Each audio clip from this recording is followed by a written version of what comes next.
जय माँ महालक्ष्मी की। अघन मास यानी कि माघ मास के गुरुवार को माँ लक्ष्मी की विशेष पूजा की जाती है। तो आज आप सुनेंगे महालक्ष्मी व्रत की कथा। और अगर आप गुरुवार का व्रत धारण करते हैं, बृहस्पतिवार का व्रत धारण करते हैं, तो बृहस्पतिवार व्रत की कथा की वीडियो भी चैनल पर अपलोड हो चुकी है, जरूर देख लीजिए। और उम्मीद करती हूँ कि प्रतिदिन अपलोड होने वाली माघ मास की कथा भी आप लोग जरूर सुनते होंगे। और अगर आप नहीं सुन पाए हैं तो अभी तक, तो आज इस कथा को सुनने के बाद जरूर सुन लीजिए। और आज आप सुनेंगे महालक्ष्मी की 2 कथाएं, जिन्हें आज सुन लेने मात्र से माँ लक्ष्मी की विशेष कृपा आपको प्राप्त हो जाती है। तो सच्चे मन से इस कथा को श्रवण कीजिए और वीडियो अच्छी लगे तो लाइक करने के साथ ही शेयर भी जरूर किया कीजिए। श्री अघन बृहस्पति व्रत कथा या श्री महालक्ष्मी की व्रत कथा के श्रवण और पठन करने से दुख दरिद्रता दूर हो जाती है। श्री महालक्ष्मी माता की कृपा से सुख संपत्ति ऐश्वर्य की प्राप्ति होती है। मन की कोई भी इच्छा हो पूर्ण होती है। श्री माता महालक्ष्मी के अनेक रूप तथा अनेक नाम हैं। भूतल में छाया, शक्ति, तृष्णा, शांति, जाति, लज्जा, श्रद्धा, कांति, व्रत, स्मृति, दया, तुष्टि माता अष्टधात्री एवं लक्ष्मी के रूप में स्थित है। हे महालक्ष्मी, हम सब आपको प्रणाम करते हैं। कैलाश पर्वत पर पार्वती, क्षीर सागर में सिंधु कन्या, स्वर्ग लोक में महालक्ष्मी, भूलोक में लक्ष्मी, ब्रह्मलोक में सावित्री, ग्वालों में राधिका, वृंदावन में राशवरी, चंदन वन में चंद्रा, चंपक वन में गिरजा और पद्म वन में पद्ममालती, वन में मालती, कुंदन वन में कुंददंती और केतकी वन में सुशीला, कदम वन में कदम्बमाला, राजप्रसाद में राजलक्ष्मी और घर घर में गृह लक्ष्मी इन विभिन्न नामों से पहचानी जाती है। इस तरह सर्वदा चारों ओर सर्वभूत में सुपरिचित माता श्री महालक्ष्मी की यह कथा है। अब हम इसका श्रवण और पठन करेंगे। भारतवर्ष के सौराष्ट्र देश के द्वापर युग की यह कहानी हुई है। राष्ट्र में उस समय भद्र शवा नाम के राजा थे। वे बड़े पराक्रमी राजा थे। 4 वेद, 6 शास्त्र, 18 पुराणों का उन्हें ज्ञान था। उनकी रानी का नाम सूरत चंद्रिका था। रानी दिखने में बहुत सुंदर और सुलक्षणा थी तथा पतिव्रता भी थी। उन दोनों को 7 पुत्र था। उसके बाद एक कन्या का वरदान मिल गया। कन्या का नाम श्याम बाला था। एक बार महालक्ष्मी जी के मन में आया कि जाकर उस राजा के राजप्रसाद में रहे, जिससे राजा को दुगनी धन दौलत की प्राप्ति होगी और वह इस धन दौलत से अपनी प्रजा को और सुख दे पाएगा। गरीब के घर अगर रह रहे हैं और उसे धन दौलत की प्राप्ति हो तो वह स्वार्थी होकर केवल अपने ऊपर ही खर्च करेगा। यह सोचकर श्री महालक्ष्मी जी ने बूढ़ी ब्राह्मणी स्त्री का रूप धारण किया और हाथ में लाठी लिए लाठी के सहारे रानी के द्वार तक पहुंची। यद्यपि उन्होंने बूढ़ी औरत का रूप धारण किया था, पर उनके चेहरे पर देवी का तेज था। उन्हें देखते ही एक दासी सामने आई। उसने इनका नाम धाम, काम, धर्म पूछ डाला। वृद्ध ब्राह्मणी का रूप धारित माता लक्ष्मी ने कहा, बालिके, मेरा नाम कमला है। मेरे पति का नाम भुवनेश है। हम द्वारिका में रहते हैं। तुम्हारी रानी पिछले जन्म में एक वैश्य की पत्नी थी और वह वैश्य बहुत गरीब था। दरिद्रता के कारण घर में हर रोज झगड़े होते थे तथा उसका पति रोज उसे मारता था। इन बातों से तंग आकर वह घर छोड़कर चली गई तथा जंगल में खाली पेट भटकने लगी। उसकी इस दुर्दशा पर मुझे दया आई। तब मैंने उसे सुख संपत्ति वाली श्री महालक्ष्मी की कथा सुनाई। मेरे कहने पर उसने श्री महालक्ष्मी का व्रत किया। श्री महालक्ष्मी प्रसन्न हुई और उसकी गरीबी दूर हुई। उसका घर संसार, दौलत, संतान और संपत्ति से भर गया। बाद में पति पत्नी दोनों पर लोक सिधारे। लक्ष्मी व्रत करने के कारण वह लक्ष्मी लोक में रहे। उन्होंने जितने साल महालक्ष्मी का व्रत किया उतने हजारों साल तक उन्हें सुख भोग मिला। इस जन्म में उसका जन्म राजघराने में हुआ, परंतु वह श्री महालक्ष्मी का व्रत करना भूल गई। उसे यह याद दिलाने में यहाँ आई हूँ। बुढ़िया की बातें सुनकर दासी ने उन्हें प्रणाम किया तथा श्री महालक्ष्मी का व्रत किस तरह से किया जाए इसके बारे में पूछा। बुढ़िया रूप धारण किए हुए श्री महालक्ष्मी माता ने दासी को पूजा की विधि तथा महिमा बताई। इसके बाद वह दासी माता को प्रणाम करके रानी को बताने अंदर चली गई। राज वैभव में रहते हुए रानी को अपने ऐश्वर्य का बहुत घमंड हुआ था। संपत्ति तथा अधिकारी की वजह से वह उन्मुक्त हो गई थी। दासी द्वारा बताई गई बुढ़िया की बातें सुनकर वह आग बबूला होकर राज दरबार पर आकर बुढ़िया रूपी श्री महालक्ष्मी जी पर बरस पड़ी। उसे यह मालूम नहीं था कि श्री महालक्ष्मी माता बुढ़िया का रूप धारण किए हुए द्वार तक आई हैं। परंतु रानी का इस कदर रूखा बर्ताव तथा अपना अनादर देखकर माता ने वहां ठहरना ठीक नहीं समझा। वे वहां से चल पड़ी। राह में उन्हें राजकुमारी श्यामबाला मिली। उन्होंने श्यामबाला को सारी बात बताई। श्यामबाला ने अपनी ओर से श्री महालक्ष्मी माता से क्षमा मांगी। माता को उस पर दया आई। उन्होंने श्यामबाला को श्री महालक्ष्मी व्रत के बारे में बताया। उस दिन अघन मास का माघ शीस का पहला गुरुवार था। श्यामबाला ने परम श्रद्धा से श्री महालक्ष्मी का व्रत रखा। फलस्वरूप राजा सिद्धेश्वर के पुत्र मालाधर से उसका विवाह हुआ। वह धन दौलत ऐश्वर्य वैभव से माला माल हो गई। पति के साथ ससुराल में आनंद से दिन बिताने लगी। इधर श्री महालक्ष्मी का रानी पर प्रकोप हुआ और फलस्वरूप राजा भद्रशवा का राज्य एवं राज कारोबार सब नष्ट हो गया। यहाँ तक कि खाने के भी लाले पड़ गए। ऐसी हालत में एक दिन रानी ने राजा से निवेदन किया कि हमारा दामाद इतना बड़ा राजा है, धनवान है, ऐश्वर्यशाली है, क्यों ना उसके पास जाया जाए, अपना हाल उसे बताएं, वह हमारी मदद जरूर करेगा। इस बात पर राजा भद्रशवा दामाद के पास रवाना हुए। राज्य में पहुंचकर एक तालाब के किनारे थोड़ी देर विश्राम लेने के लिए ठहरे। तालाब से पानी लेने आते जाते दासियों ने उन्हें देखा। उन्होंने विनम्रता से उनकी पूछताछ की।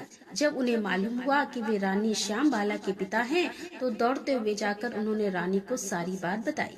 रानी ने दासी के हाथ राज परिधान भेजकर बड़े ठाट से उनका स्वागत तथा आदर सत्कार किया, खान पान करवाया। जब वे लौटने लगे तो सोने की मोहरों से भरा घड़ा दिया। राजा भद्रशवा जब वापस लौटे तो उन्हें देखकर रानी सूरज चंद्रिका बहुत खुश हुई। उन्होंने सोने की मोहरे से भरे घड़े का मुंह खोल दिया, पर हाय भगवान, घड़े में तो धन के बदले कोयले मिले। यह सब श्री महालक्ष्मी के प्रकोप से हुआ। इस प्रकार दुर्दशा में और कई दिन बीत गए। इस बार रानी स्वयं अपनी कन्या के पास गई। वह अघन मास का अंतिम गुरुवार था। श्यामबाला ने श्री महालक्ष्मी का व्रत किया, पूजा की, अपनी माता से भी व्रत करवाया। इसके बाद रानी अपने घर आई। श्री महालक्ष्मी का व्रत रखने पर उसे फिर से अपना राजपाट, धन दौलत, ऐश्वर्य प्राप्त हो गया। वह फिर से सुख शांति आनंद में जीवन बिताने लगी। कुछ दिनों के बाद राजकन्या श्यामबाला अपने पिता के घर आई। उसे अपने घर देखकर सूरज चंद्रिका को पुरानी बात याद आ गई कि श्यामबाला ने अपने पिता को घड़ा भरकर कोयला दिया था और उसे तो कुछ भी नहीं दिया था, और इसी कारण श्यामबाला को पिता के घर आने पर उसका कोई भी आदर आतिथ्य नहीं हुआ, बल्कि अनादर हुआ। उसने इस बात का बुरा नहीं माना। अपने घर लौटते समय अपने पिता के घर से थोड़ा नमक ले लिया। अपने घर लौटने पर उसके पति ने पूछा कि अपने मायके से क्या लाई हो। इस पर उसने जवाब दिया कि वहाँ का सार लाई हूँ। पति ने पूछा, इसका मतलब क्या हुआ? श्यामबाला ने कहा, थोड़ा धीरज रखो, सब मालूम हो जाएगा।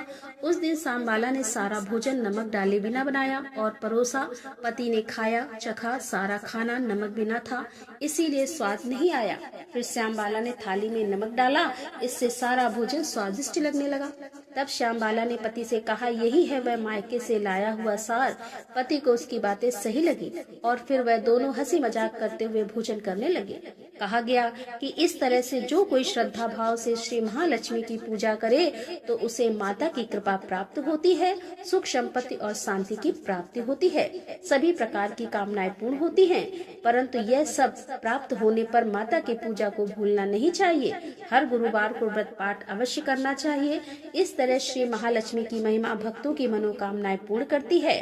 उड़ीसा में लोग मार्गशीर्ष मास में अर्थात दिसंबर और जनवरी के महीने में लक्ष्मी देवी की विशेष पूजा करते हैं।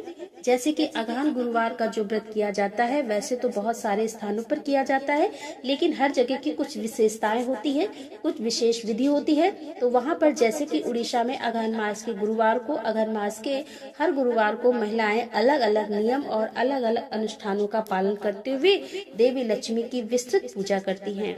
मतलब यह पूजा बहुत अधिक विस्तृत तौर पर की जाती है। अब ऐसा कहा जाता है कि इस दिन माँ लक्ष्मी अपने भक्तों से मिलने के लिए जगन्नाथ की अनुमति से मंदिर से बाहर निकलती हैं। मतलब जगन्नाथ जी उन्हें स्वयं आज्ञा देते हैं और वह उनसे पूछकर अपने भक्तों को मिलने के लिए जाती हैं। आमतौर पर वह किसी ऐसे व्यक्ति से मिलने जाती हैं जो उनके प्रति समर्पित होता है और जो उनके नियमों और विनियमों के अनुसार उनकी पूजा करता है। तो अब जैसे कि प्रश्न उठता है कि जब जगन्नाथ जी स्वयं ही आज्ञा देते हैं तो फिर माँ लक्ष्मी ने उन्हें श्राप क्यों दिया? तो देखिए, इस विषय में एक पौराणिक कथा है। एक समय की बात है कि एक दिन लक्ष्मी देवी एक बूढ़ी औरत का भेष बनाकर गुरुवार के दिन अलग अलग घरों में घूमने गई। और उन्होंने देखा कि एक व्यापारी के घर की महिलाएं अभी भी सो रही है और इसीलिए घर की सफाई नहीं हुई थी। फिर लक्ष्मी देवी घर की बुजुर्ग महिला से मिली और उन्हें समझाया कि कैसे उन्हें अपने घर की निरंतर समृद्धि और खुशी के लिए देवी लक्ष्मी की पूजा करने के लिए इस विशेष दिन पर कुछ नियमों का पालन करना चाहिए। लेकिन बुढ़िया ने लक्ष्मी देवी की बात की कोई परवाह ही नहीं की। जवाब में लक्ष्मी माता ने उस घर में अपना सारा ऐश्वर्य वापस ले लिया और परिवार बहुत गरीब हो गया। उन्हें घर घर जाकर भिक्षा मांगकर गुजारा करना पड़ता था। फिर लक्ष्मी देवी एक गांव में गई जहां पर चांडाल रहते थे। चांडाल कौन थे? सबसे बहिष्कृत समुदाय के, जो कि लाशों को जलाकर अपना जीवन यापन करते थे। तो देवी लक्ष्मी एक ऐसे गांव में गई जहां चांडाल रहते थे और वहां पर वह श्रेया चांडाल के घर गई। श्रेया चांडाल उस दिन लक्ष्मी देवी की पूजा के लिए व्रत का विधान का पालन कर रही थी। वह बहुत जल्दी उठ गई थी और उसने अपने पूरे घर को साफ किया था और देवी की पूजा के लिए उसने अपने पूरे घर को बहुत अच्छे से सजाया था, संवारा था। यह देखकर लक्ष्मी देवी बहुत प्रसन्न हुई और श्रेया चांडाल को और अधिक ऐश्वर्य का आशीर्वाद भी दिया, जिससे कि उनकी सभी इच्छाएं पूरी हुई। और फिर इसके बाद देवी लक्ष्मी मंदिर लौट आई। अब इसी बीच भगवान जगन्नाथ और बलभद्र भी सुबह की सैर के लिए निकले थे। वापस लौटते समय उन्होंने लक्ष्मी देवी को चांडाल के घर से लौटते हुए देखा। अब यह देखकर बलदेव बहुत परेशान हो गए और फिर उन्होंने अपने भाई जगन्नाथ जी से बहुत तीखे शब्दों में बात की। उन्होंने जगन्नाथ जी से कहा कि आपकी पत्नी लक्ष्मी देवी एक चांडाल के घर में जाती रही। वे दूषित लोग हैं और वे किसी भी नियम का पालन नहीं करते हैं। एक चांडाल के घर जाने के बाद भी वह हमारे मंदिर में कैसे प्रवेश कर सकती है? हमारा मंदिर दूषित हो जाएगा। आपको उसे मंदिर से जाने के लिए कहना चाहिए। अब भगवान जगन्नाथ जी बड़े भाई और अपनी पत्नी के बीच में फंस गए। जगन्नाथ जी ने बलराम को यह कहते हुए शांत करने की कोशिश की कि इस बार लक्ष्मी देवी को माफ कर दिया जाना चाहिए और दोबारा ऐसा न करे, इसके लिए कहा जाना चाहिए। लेकिन बलराम अपने फैसले को लागू करने के लिए बहुत दृढ़ थे कि उसे अर्थात लक्ष्मी देवी को मंदिर में आने की अनुमति नहीं दी जानी चाहिए और यदि आप लक्ष्मी देवी को मंदिर में आने देंगे तो फिर आपको मुझे छोड़ना होगा। मैं मंदिर से फिर बाहर रहूंगा। चूँकि जगन्नाथ अपने बड़े भाई के बहुत आज्ञाकारी थे, इसीलिए उन्होंने भगवान बलराम के आदेश का पालन किया। उन्होंने लक्ष्मी देवी को बुलाया और उन्हें सूचित किया कि बलराम के आदेश से उन्हें अब मंदिर में प्रवेश करने की अनुमति नहीं है। भगवान की इस प्रकार की बातें सुनकर लक्ष्मी देवी को बड़ा आश्चर्य हुआ। विवाह के समय जगन्नाथ ने उसके पिता से वादा किया था कि वह उसकी पत्नी द्वारा किए गए 10 अपराधों को क्षमा कर देगा। उसके अलावा उनकी यात्रा आपत्तिजनक भी नहीं थी, क्योंकि यह सहमत हुई थी कि माघ से इस महीने के प्रत्येक गुरुवार को वह अपने भक्तों को आशीर्वाद देने के लिए निकलेगी और प्रत्येक गाँव का दौरा करेगी और फिर अपने भक्तों को आशीर्वाद देगी। फिर वह दिन तो छूट गया था, फिर भी अन्यायपूर्ण तरीके से उनको दंड दिया गया। इससे लक्ष्मी देवी बहुत क्रोधित हुई और फिर उन्होंने जगन्नाथ जी को श्राप दिया कि अगले 12 वर्षों तक उसे संतुष्ट करने के लिए पर्याप्त भोजन नहीं मिलेगा और वह केवल उनके द्वारा पकाया और परोसा गया भोजन ही खा पाएंगे। भगवान जगन्नाथ को श्राप देने के बाद लक्ष्मी देवी अपने सभी सहायकों के साथ मंदिर से चली गई। उनके जाते ही मंदिर समस्त ऐश्वर्य से विहीन हो गया। भंडार गृह खाली था। अगली सुबह जगन्नाथ और बलराम नाश्ते का इंतजार कर रहे थे, लेकिन कुछ नहीं आया। देर हो रही थी, लेकिन अभी तक कुछ भी नहीं परोसा गया था। बलराम ने जगन्नाथ जी से पूछा, हमारे नाश्ते का क्या हो रहा है? इतनी देर क्यों हो गई? जगन्नाथ ने उत्तर दिया, कोई नाश्ता तैयार नहीं किया गया है, क्योंकि लक्ष्मी देवी अपने सभी सहयोगियों के साथ मंदिर छोड़ चुकी है, इसीलिए खाना बनाने वाला कोई भी नहीं है। तभी जगन्नाथ और बलराम जी कुछ खाना बनाने के लिए घर की रसोई में दाखिल हुए। अपनी मालकिन को मंदिर से निकाले जाने से नाराज होकर लक्ष्मी देवी के साथियों ने रसोई के सभी ओवन तोड़ दिए थे। इसके बाद जगन्नाथ और बलराम खाना पकाने के लिए कुछ सामग्री इकट्ठा करने के लिए भंडार कक्ष में गए, लेकिन उन्हें भंडार कक्ष भी खाली मिला, क्योंकि लक्ष्मी देवी ने अपना सारा वैभव वापस ले लिया था। उस समय तक दोनों भाई बहुत भूखे थे। लक्ष्मी देवी से वंचित होने और भूख से पीड़ित होने के कारण उन दोनों ने भीख मांगने का फैसला किया। यद्यपि भगवान के पास समस्त ऐश्वर्य और ब्रह्मांड के पालन करता है, फिर भी वे इस विशेष लीला के माध्यम से अपने भक्त की महानता साबित करने के लिए एक सामान्य व्यक्ति की तरह भिक्षा मांगने निकले। इस प्रकार भगवान जगन्नाथ और बलराम ब्राह्मणों के भेष में घर घर भिक्षा मांगने के लिए शहर शहर में गए। कोई भी उन्हें पहचान नहीं सका। लक्ष्मी से वंचित होने के कारण वे दोनों अत्यंत अशुद्ध दिखते थे, अतः कोई भी उन्हें भिक्षा नहीं देता था। किसी ने भी उनके साथ अच्छा व्यवहार नहीं किया और उन्हें अपने दरवाजे पर भी नहीं आने दिया। अब इसी बीच लक्ष्मी देवी के आदेश से सूर्यदेव ने अपनी गर्मी बढ़ा दी। दोनों भाइयों को बहुत गर्म रेत पर बहुत कठिनाई से चलना पड़ा। उन्हें बहुत प्यास लग रही थी और वे एक तालाब के पास आकर खुश थे, जहाँ वे अपनी प्यास बुझा सकते थे। अब जैसे ही वे दोनों भाई तालाब के पास पहुँचे, अचानक सारा पानी सूख गया। आखिरकार वे कुछ कोमल पत्तियां खाने के बारे में सोचते हुए एक पेड़ के पास पहुँचे, लेकिन जैसे ही पेड़ के पास पहुँचे, पत्तियां तुरंत सूख गई और मुरझा गई। अब दोनों भाई बहुत भूखे थे। आमतौर पर वे दिन भर में कई बार खाते थे, जैसा कि राजा इंद्रधुम्न ने बहुत पहले अनुरोध किया था कि वास्तव में वे इतनी बार खाते थे कि खाने के बाद जैसे ही उन्होंने अपने हाथ धोए कि दोबारा खाने का समय आ गया था। दोनों भाई इस पद्धति का पालन कर रहे थे और दिन भर वह लगातार खाते रहने के आदी थे। फिर भी अब लगभग पूरा दिन बीत चुका था और अब भी उन्होंने कुछ भी नहीं खाया था। जल्दी ही दोनों भाई एक मंदिर में पहुंचे, जहां हाल में ही प्रसाद वितरण हुआ था। कई लोग प्रसाद लेकर अपने अपने घर लौट रहे थे। जगन्नाथ और बलराम एक महिला के पास पहुंचे। दयालुता के कारण वह अपने में से कुछ भोजन देने के लिए तैयार हो गई थी। उसके पास कुछ मुरमुरे थे जो उसने देवताओं को चढ़ाए थे और वो उसे भाइयों के साथ साझा करने में प्रसन्न थी। जैसे ही जगन्नाथ और बलराम को देने के लिए मुरमुरे उठाए, लक्ष्मी देवी के निर्देश से एक तेज हवा चली और सारे मुरमुरे उड़ गए। दोनों भाइयों ने फिर से कुछ खाने का मौका खो दिया। अब आखिरकार उन्होंने कुछ लोगों से पूछा कि वे खाना लेने के लिए कहाँ जा सकते हैं। किसी ने उन्हें चांडाल के एक गांव में निर्देशित किया, जहां एक बहुत ही परोपकारी व्यक्तित्व रहता था। जगन्नाथ और बलराम उस घर में गए और कुछ खाने को मांगा। अब यहाँ गृह स्वामी उन्हें खाना खिलाकर बहुत खुश था, लेकिन बलराम चांडाल के हाथ का बना खाना खाना ही नहीं चाहते थे, बल्कि वह खुद ही खाना बनाकर खाना चाहते थे। उन्होंने गृह स्वामी से कुछ कच्ची खाद्य सामग्री मांगी और खाना पकाने की सुविधाएं उपलब्ध कराने को कहा, और बलराम के अनुरोध के अनुसार खाना पकाने की सभी सुविधाएं तैयार की गई। एक नया ओवन बनाया गया और खाना बनाने के लिए सभी कच्ची सामग्री और मिट्टी के बर्तन उपलब्ध कराए गए। बलराम ने जगन्नाथ जी को भोजन बनाने के लिए कहा और स्वयं स्नान करने चले गए। इसी बीच जगन्नाथ ने खाना बनाने की कोशिश की, लेकिन खाना बनाना तो दूर, वह तो लकड़ी में आग भी नहीं लगा सके। कुछ देर के बाद बलराम स्नान करके भोजन तैयार होने की आशा में वापस आए। आखिरकार खाने के लिए बैठने के बारे में खुशी से सोच ही रहे थे कि दुर्भाग्य से उनके आगमन पर उन्हें एहसास हुआ कि जगन्नाथ खाना बनाने में सक्षम ही नहीं थे, क्योंकि वह तो लकड़ी में आग भी नहीं लगा सकते थे। अब इससे बलराम बहुत दुखी हुए और उन्होंने जगन्नाथ जी को उनकी असमर्थता के लिए डांटा और स्वयं भोजन तैयार करने लगे। लेकिन जब बलराम ने लकड़ियों में आग लगाने की कोशिश की तो वह जली ही नहीं, बल्कि बहुत सारा धुआं पैदा हो गया। पूरा घर धुएं से भर गया, जिससे सभी की आंखें जलने लगी। उनकी आंखों में से आंसू बह रहे थे और सभी खांस रहे थे। तब जगन्नाथ और बलराम जी ने सोचा कि घर के मालिक से कुछ पका हुआ भोजन मांग ले। उन्होंने घर के मालिक से खाना देने के लिए अनुरोध किया। अब घर की दासियां भाइयों की सेवा में लग गई। जैसे ही उन्होंने खाना खाया, वे इस बात पर सहमत हुए कि भोजन बहुत स्वादिष्ट था।